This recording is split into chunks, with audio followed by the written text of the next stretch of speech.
Mark, can you step into my office for a moment? My manager, Jeff Hammond, didn't make eye contact when he asked, just gestured with one hand toward the small glass-walled conference room behind him. Inside, Cheryl from HR was already seated, tablet in hand, lips pressed into a neutral line. I knew. I'd seen this setup before twice, actually. Both times it was someone younger, someone newer, someone who didn't know how the game worked. But this time, it was for me. I stepped in, nodded once at Cheryl, and took the only remaining seat. Jeff cleared his throat. After reviewing current operational costs and long-term projections, the company has made the difficult decision to eliminate several senior positions, including yours. Your final day is effective immediately. He paused, like I might argue. Protest. Ask for reconsideration. I didn't. I just looked at him. 22 years. And that was the speech. We understand this is a lot to process, Cheryl added, sliding a small folder across the table. There's a severance package enclosed, along with information on Cobra, 401k rollover options, and… Understood, I said quietly. Jeff blinked. Mark, I want you to know this isn't personal. It's just operational cost, I finished for him. I got it. He nodded, relieved.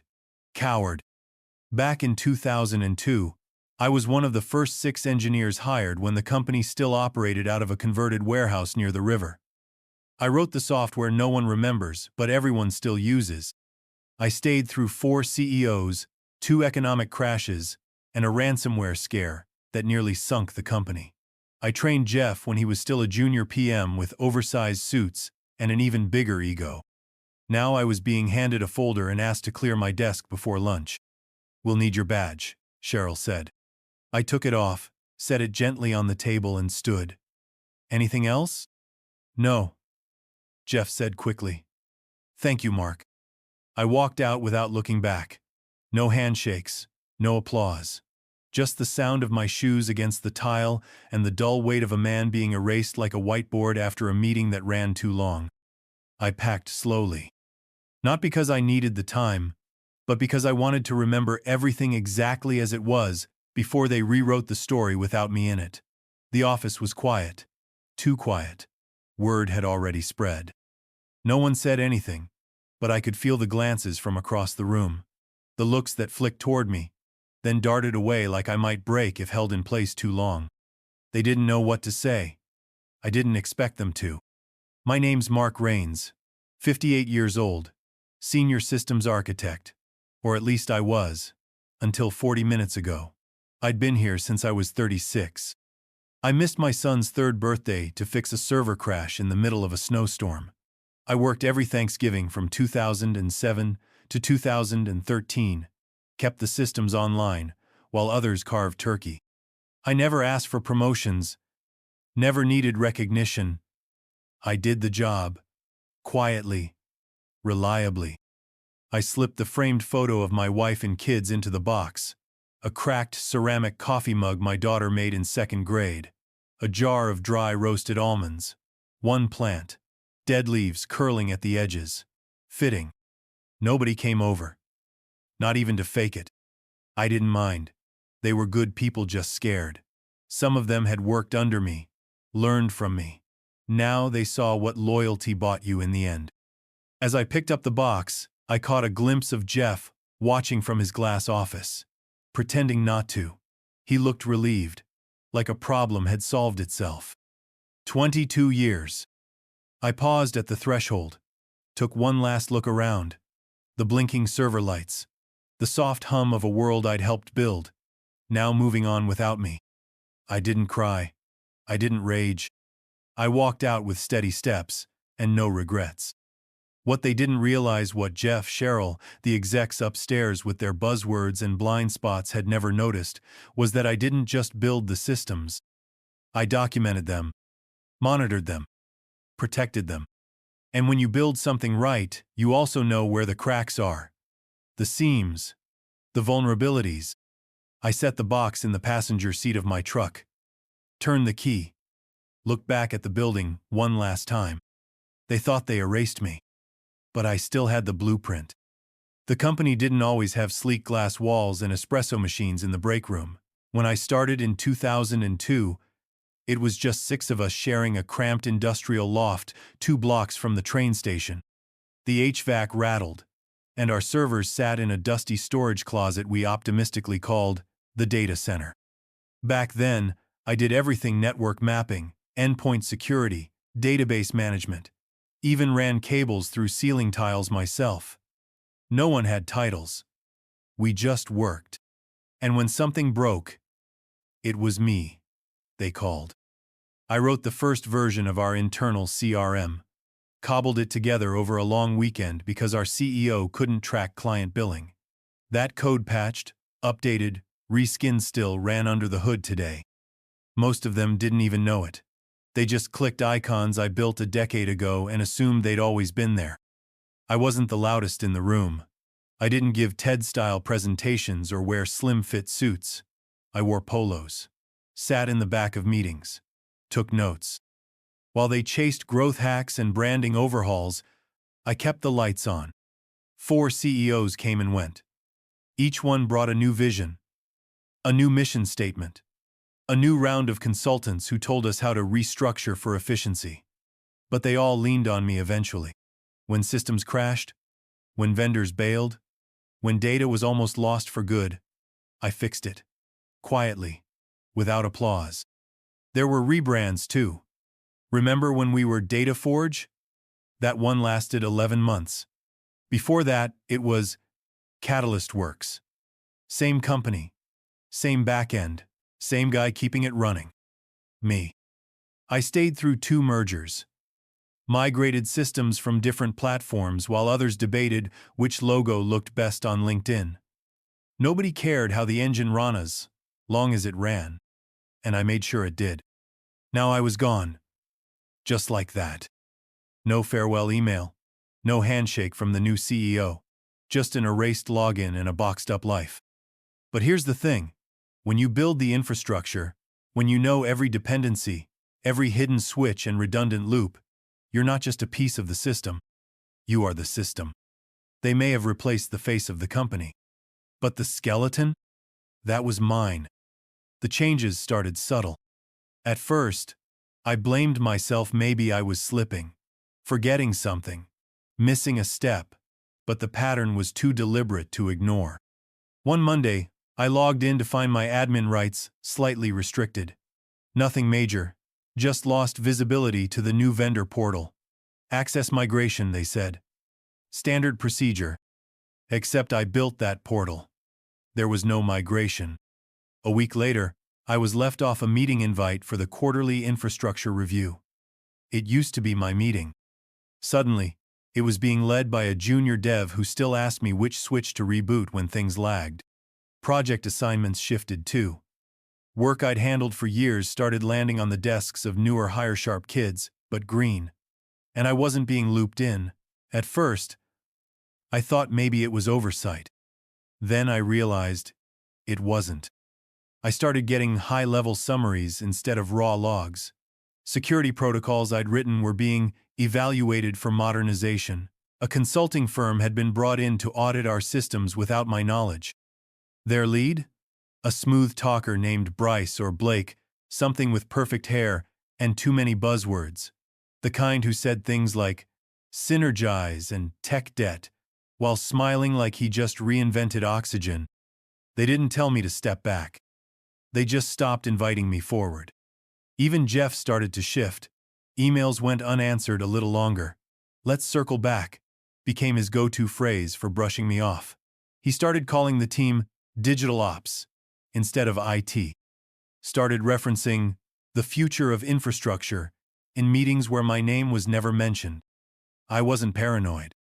I was being phased out. I'd seen it happen before, just never to me. The older guy with decades of context slowly moved to the fringe while younger blood took the lead. It's cleaner that way. No pink slips, just slow starvation. But here's the thing. I didn't fight it. I watched. Took notes. Made backups. Flagged anomalies. Because while they were busy replacing me in conference rooms and Slack channels, they forgot to change the core access logs. They forgot who owned the keys to the old vaults, the legacy systems, the buried credentials. They forgot who built the walls. And I was still inside.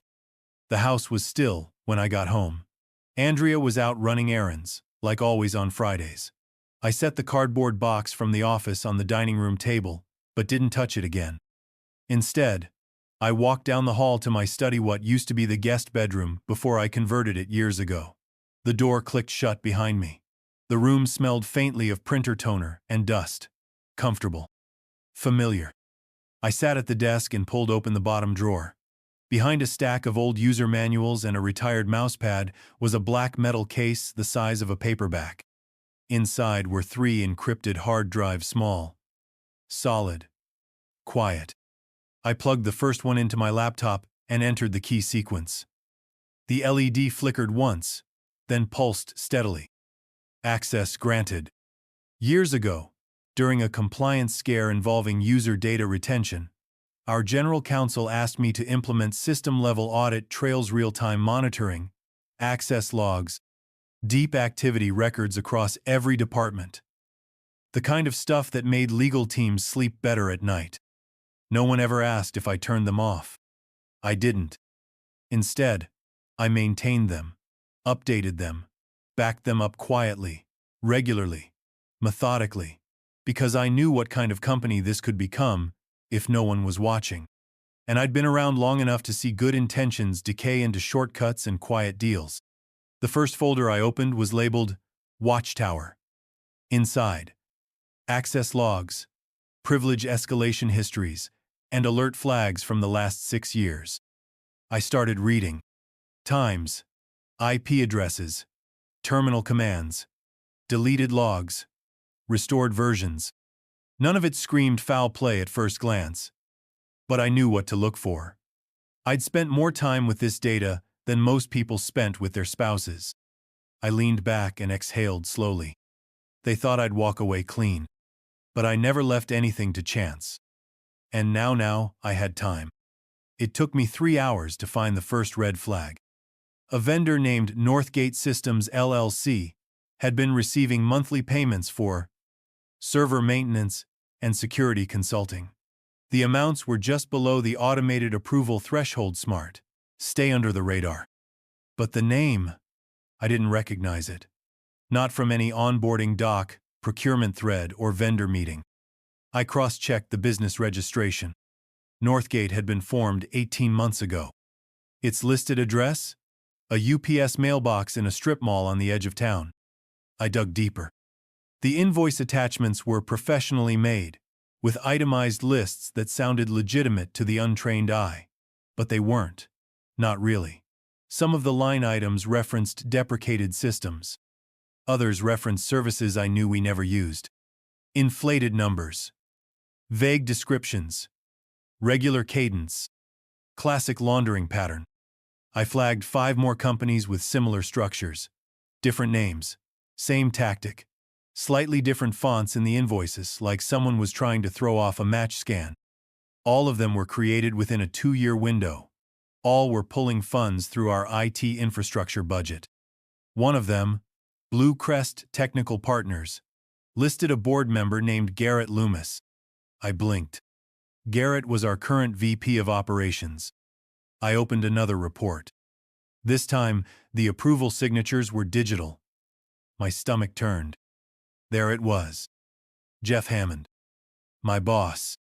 I stared at his name, hovering just above a 36,200 disbursement. So that was the game. Phase out the guy who knew where the lines were. Replace him with contractors who wouldn't ask questions. Funnel padded invoices through dummy vendors with just enough real service behind them to seem plausible. Keep the flow small. Regular. Invisible. Except, it wasn't invisible. Not to me. I minimized the window and leaned back in my chair, letting the silence stretch out around me. My heart wasn't racing. No cold sweat. Just a slow, growing focus settling over everything. They thought they'd locked the door. But I still had the keys. And now I knew what they were trying to hide. They fired the one person who could see the pattern. And now? Now I was looking. The next morning, I skipped my usual coffee. I didn't want comfort. I wanted clarity. The files were a mess of formats: PDFs, CSVs, screenshots, XML export logs. But I knew how to structure chaos. I always had. I created a new directory tree, named the root folder Infrastructure.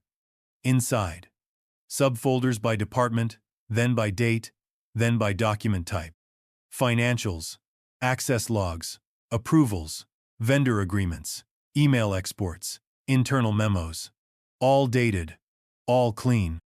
One tab showed approval records from Jeff's accountinated timestamps, IP addresses that pointed back to his office desktop.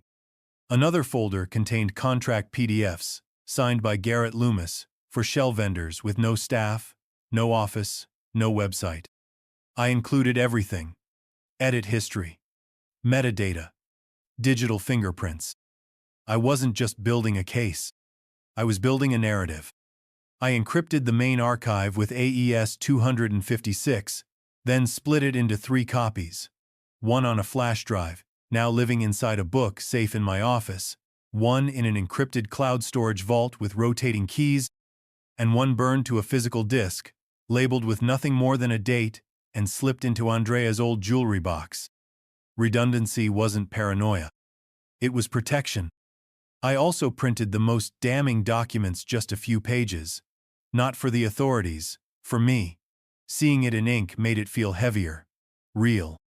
I'd spent years building digital systems so people wouldn't have to touch paper. But sometimes, the old ways had value. Especially when digital systems get wiped. By noon, the file structure was complete. The data was cross-referenced, annotated, and stored. My part of the job, the technical part, was done. Now it was a matter of timing. I wasn't going to barge into a board meeting or post a whistleblower blog. No grand gestures. No. This needed to start small. Just enough to rattle the cage. Just enough to make them show me who they really were. I waited until Monday. People were distracted on Mondays. Rushing. Forgetting. Trying to survive the flood of unread emails and rebooked meetings. Perfect cover. I created a new burner email account using a domain I controlled that looked internal, but wasn't listed in any company directory. Then I composed the message. Subject: vendor irregularities. Discreet review recommended. Body: please see attached overview of vendor contracts showing potential overbilling. Unusual patterns worth closer inspection. I attached a trimmed-down report. Enough to raise flags, but vague enough to hide the full scope. The recipient: Lindsay Voss, executive assistant to the CFO. Smart, curious, discreet. I hit send at 9:17 a.m. Then I waited. At 9:42, I saw movement on LinkedIn. Lindsay viewed my profile. At 10:11, a flurry of back-end system pings showed download activity from IPs tied to our finance network. At 10:36, the email thread was forwarded to Jeff Hammond. I had a tracking pixel embedded. He opened it 3 times. At 11:08, my phone buzzed. Unknown number. I let it ring out. The voicemail was terse. "Mark, it's Jeff. We need to talk. Urgent. Please call me back." I didn't. By 2:00 p.m., my access to the internal help desk dashboard was revoked. 10 minutes later, my legacy VPN credentials were disabled. By 4:00, even my historical Git archive permissions had vanished. Stuff no one ever bothers to clean up. They were scrubbing me. By 5:30, I got an email from HR. Vanessa this time. "Mr. Rains, you are reminded that per the terms of your separation, you are not to contact current employees or access proprietary systems. Legal action may be pursued if further violations occur." Interesting phrasing. I'd signed no such clause. They were bluffing. Trying to scare me. which meant they were scared. I closed the laptop and leaned back, the corner of my mouth tugging just slightly. The test worked. They saw the crack in the glass. And now they were scrambling to tape it shut, without realizing I hadn't even thrown the rock yet. I didn't respond to HR's email. Didn't call Jeff back. Didn't touch the systems again. Not directly. I went silent. Total blackout. The trick wasn't to disappear. It was to look irrelevant. Like a terminated login. Like a former employee just nursing his wounded pride and moving on. That's what they wanted to believe. So I let them. But behind the scenes, I was building the trigger. A timed payload, nothing malicious. Just truth. Compressed and sharpened into something they couldn't ignore. I created a standalone digital package PDF report. Financial summaries. IP logs. Business registration documents. Timestamps. Approval chains. Then I wrote the accompanying message. To the board of directors. I no longer work for this company, but I did for 22 years. Enclosed is documentation of financial misconduct involving current leadership. The data has been verified, time-stamped, and archived. Review it carefully before you approve any Q3 bonuses. Sincerely, a former architect of your infrastructure. Simple, clean, nothing accusatory, just data. I scheduled the email to send at 7:59 a.m., precisely 1 minute before the board's quarterly finance meeting the following Thursday. Enough time for it to hit inboxes. Enough time for eyes to widen. Not enough time to bury it. I mirrored the payload across 4 services, each with independent fail-safes. If anything happened, network shutdown, file deletion, or me going silent for more than 48 hours, redundant copies would deploy to a journalist, a regulator, and a private legal contact I trusted. This wasn't revenge. This was architecture. Good systems don't react emotionally. They anticipate. She reached out through Signal. The name appeared as L and a brief message. Mark, I know you're gone. But something's off. Really off. I need to talk. Lena Morrow. Junior Systems Analyst. Quiet. Smart. One of the few I mentored in the last few years who asked the right questions. The kind who didn't guess she verified. We met once at a cafe on a rainy Wednesday. She ordered black coffee and opened her laptop before even saying hello. There's a vendor charging us for endpoint security licensing, she said. But we haven't used that platform in almost a year. I nodded. And this other one, BrightRail? They bill us monthly for DevOps consulting, but their email domain doesn't even resolve. Who else have you told? I asked. She shook her head. Nobody. Yet. I looked at her. This younger version of myself, curious. Sharp. Too ethical. To let it slide. You need to stay out of it, Lena. Her brow furrowed. But this is not your battle. I interrupted. Not yet. You make noise. They'll shut you out. Or worse, set you up. That's how these things work.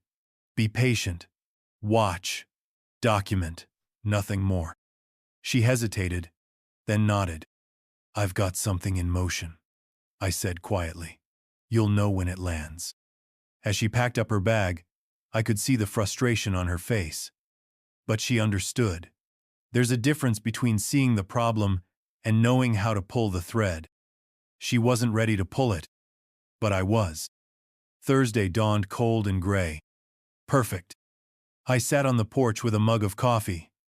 Andrea still asleep upstairs and watched the inbox timer on my laptop tick down. 7:59 a.m. The email launched. 15 recipients. All board members. Each one received the full report. Vendor fraud, doctored invoices, account access logs, and a clean, executive summary. No editorializing. Just evidence. The kind of evidence that doesn't go away when someone clears their sent mail. I didn't stick around to monitor the fallout. Instead, I placed a call. Robert Hale answered on the second ring. "Mark Rains," he said. "Didn't expect to hear from you." Robert was the company's former chief compliance officer. He'd retired 3 years ago, partially because of internal politics, partially because he saw where things were headed. These days, he consulted part-time for the board. "I need 10 minutes of your time," I said. "No small talk." He chuckled. "You always did know how to open a conversation." I gave him a brief overview, then told him to check his inbox. Sent him a private copy of the report with a tailored note outlining how the fraud intersected with previous compliance initiative, specifically the ones he'd helped write. He didn't speak for a long moment. "Jesus," he finally said. "You're sure about this?" "I don't speculate. You know that. You know what happens next, right?" "I'm counting on it." We hung up. I closed the laptop, finished my coffee, and walked back inside. The wheels were now in motion. No undoing it. No slowing it down. By the time they opened their laptops, the truth would be sitting there, staring them in the face. At 8:12 a.m., the boardroom erupted. I wasn't there, but Robert later filled me in. Loud voices. Phones vibrating like fire alarms. 3 executives stepping out of the meeting to make frantic calls they couldn't explain. By 8:25, the acting CEO had halted the meeting entirely. By 8:34, Robert sent me a text. "They're rattled. Hard. Legal's already requesting forensic review." I spent the morning walking scout through the neighborhood.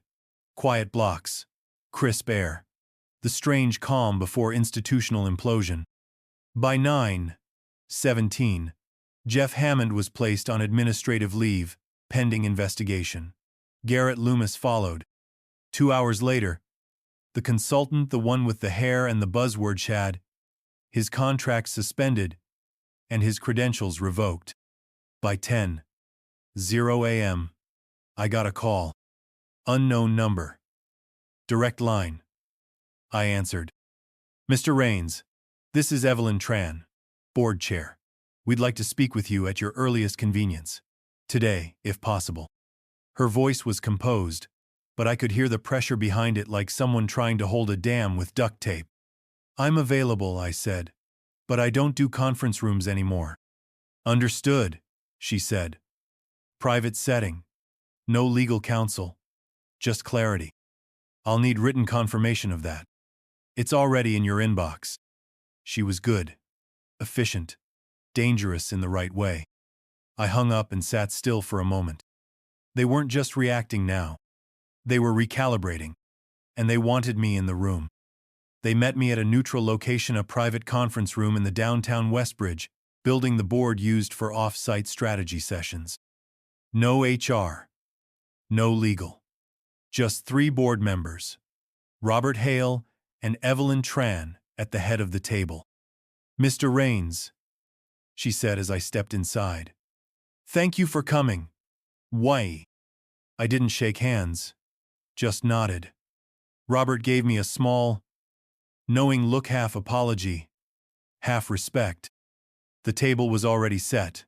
Coffee, water, a manila folder.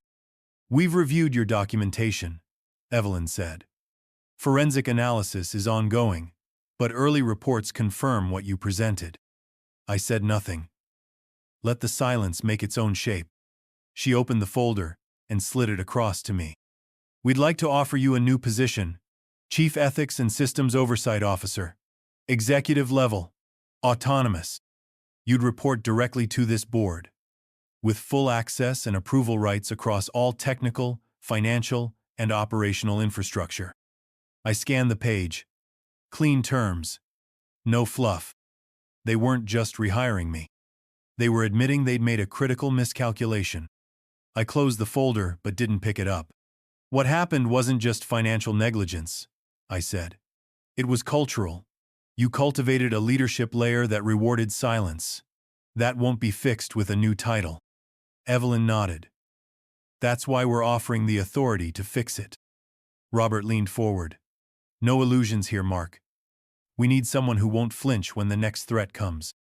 I don't flinch, I said. They knew that now. Evelyn folded her hands.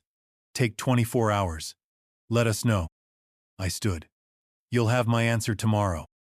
As I walked out, the city skyline stared back through the glass window screen, cold and full of movement. I stepped into the elevator, alone, the folder still resting on the table behind me. They wanted me back. But I wasn't sure I wanted them. Andrea set 2 coffee mugs on the table and sat down across from me. So? She asked. I handed her the printed offer. She read it slowly, her eyes narrowing at the title. They're serious. I nodded. Very. And you? That was the question. 22 years of loyalty, 2 days of silence, 1 report that shattered 3 careers and shook a boardroom into action. Now they were offering control, influence, the chance to rebuild the system I once protected from the inside. I don't know, I said. Feels like playing defense. Again. You've always played defense, she said gently. This time, they want you on the wall, not behind it. I thought about it. Or I could start my own firm. Private security audits, whistleblower protection, vendor oversight, quiet justice for companies too blind to see their own vulnerabilities until someone like me holds up a mirror. Andrea reached across the table and took my hand. You did something incredible. Whatever you decide, it should be for you this time, not for them. I looked out the window at the maple tree we planted the year we bought the house. It had taken years to grow into something solid, and now, it stood there unshaken. I'm tired, I said. You're allowed to be, she replied. But tired wasn't the same as done. Later that night, I opened my laptop, not to check systems, not to monitor logs, just to think. I opened a blank file, typed a name. Rain's Strategic Integrity. I stared at it for a long time. Maybe it was time to stop protecting someone else's walls and start building my own. I returned once. Not to grovel, not to celebrate, just to clarify the terms. The board scheduled the follow-up at headquarters. Same conference room, same board members. No small talk this time, everyone knew why we were here. I wore a navy suit that hadn't seen daylight since Andrea's promotion dinner 5 years ago. It still fit.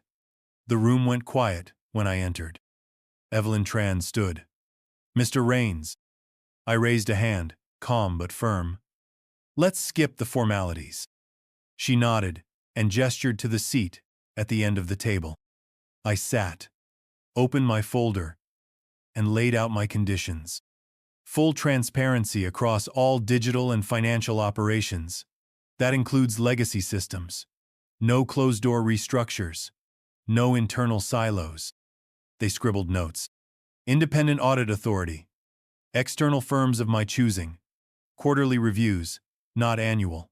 I answer to the board, no one else. Evelyn's jaw tightened. That's a broad scope. So was the fraud you let fester under your watch? I said. Silence. And lastly, no tolerance for the old games. I want final veto power on third-party tech and vendor partnerships. No exceptions. Robert Hale cleared his throat. You're asking for more power than any single officer has ever had at this company. I nodded. Exactly. Another beat of silence. Then Evelyn slid a document across the table. Initialed. Signed. Every condition met. You're not just rebuilding the system, she said. You're redefining the role. No, I replied. I'm defining the standard that should have existed all along. We stood. No applause. Just a series of solemn nods and one firm handshake. I walked out the same way I had months ago. Only this time, no one looked away. They watched. Respect. The quiet kind. Earned, not gifted. When I got home, I poured a drink and sat down at my desk. Opened LinkedIn. My profile had been dormant since the layoff. I typed a single update. 22 years of loyalty doesn't vanish in a layoff. It echoes in every secure system you forgot I built. I clicked post. Within the hour, the comments started flooding in. Former colleagues, quiet back-channel messages, recruiters, journalists. But I wasn't interested in noise. I'd already done what mattered. They thought they'd deleted me. But I'd just finished uploading the truth. And now, it was permanent. This story was intense. But this story on the right-hand side is even more insane.